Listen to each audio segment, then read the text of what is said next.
Thank you, Mr. President. And I'll start by echoing a few thanks and words of appreciation. I want to thank our Council President, Friedson, for his leadership in guiding us through this process, Council Vice President Stewart, and my colleagues for leading us through a challenging budget review process. I want to express my gratitude to Ms. Marlene Michelson, who, though no longer with the council, made significant contributions to this year's budget. Our new executive director, welcome to Caven West. Thank you, Craig Howard, for making the transition smooth. And the CIP team, central staff, the executive staff, PIO, and all involved in ushering us through this year's budget process and documenting the journey. Your efforts have not gone unnoticed.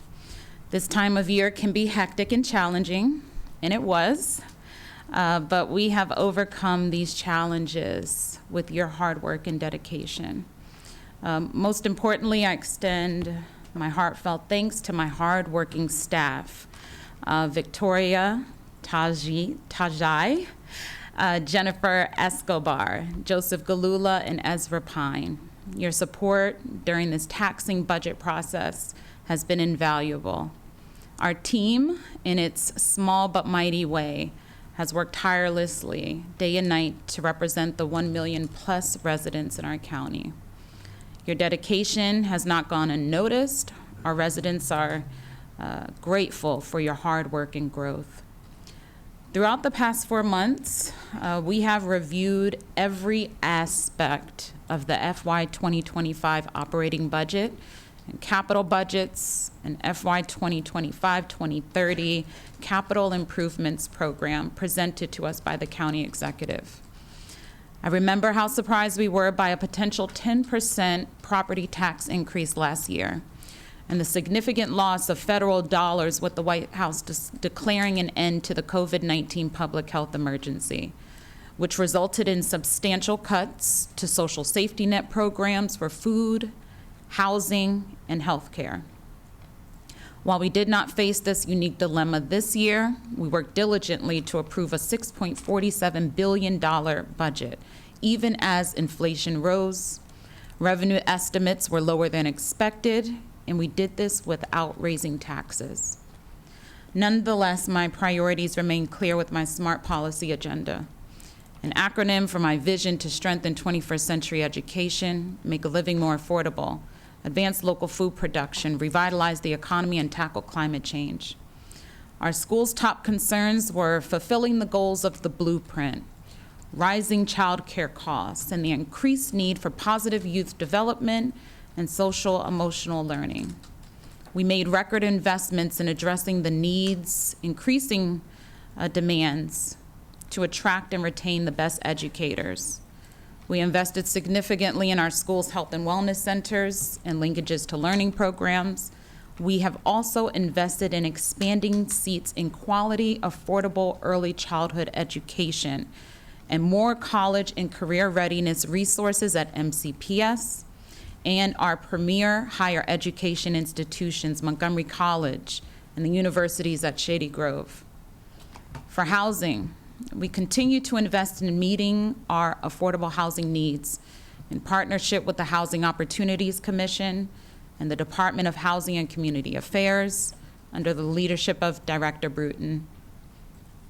I look forward to continuing this work and utilizing the Open ZTA, the first bill I sponsored with then Council Vice President Friedson.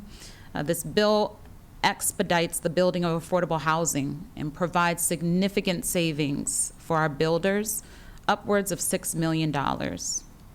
Given commercial agriculture is the sector responsible for generating the highest revenue in the state, we fully funded the Office of Agriculture's request, and we will continue to work with the Office of Food Systems Resilience and Director Heather Bruskin on the strategic plan to end childhood hunger.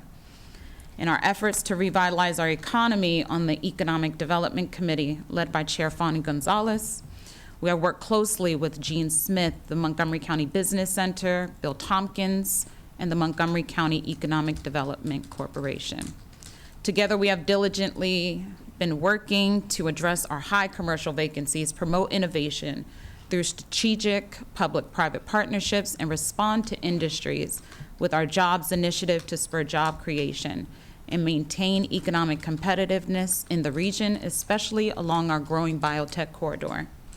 With transportation infrastructure and climate change always an imminent threat, we adhere to the ambitious Climate Action Plan, working alongside DEP Director John Monger and our new Climate Change Officer, Sarah Kogel-Smucker, to help address climate impacts by working together with our new and existing partners in public and private industries to refine business plans and building resilience. Finally, I'm proud to live in a county home to 4 of the most diverse cities in the nation. We must leverage this knowledge in our legislation and budgetary items to shape policy decisions through racial equity and social justice. I'm grateful for the work of Ms. Tiffany Ward in our Office of Racial Equity and Social Justice, which worked hard to improve our operating budget equity tool. The improvements include working with each specific department to enhance their RESJ score. A special shout out to the Department of Technology and Enterprise Business Solution, or TEBS, for receiving a perfect score of 11 out of 11.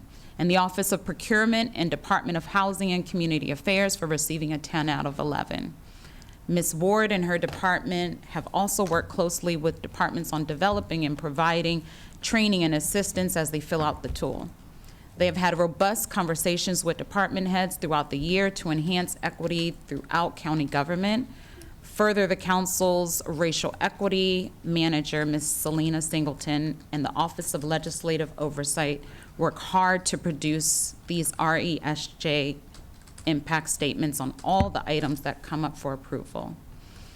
Many say lawmaking is like sausage making. While it was far from a perfect process, what we've created, our progress, the role of our community, businesses, and organizations, and the way we reflected their values and commitment to our communities in funding the items in this year's budget and beyond shows our commitment to finding consensus to meet our most pressing needs with dwindling resources.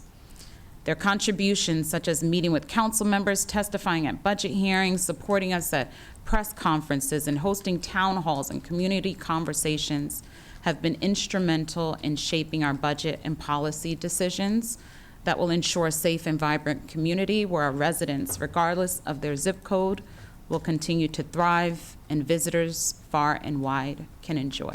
Thank you.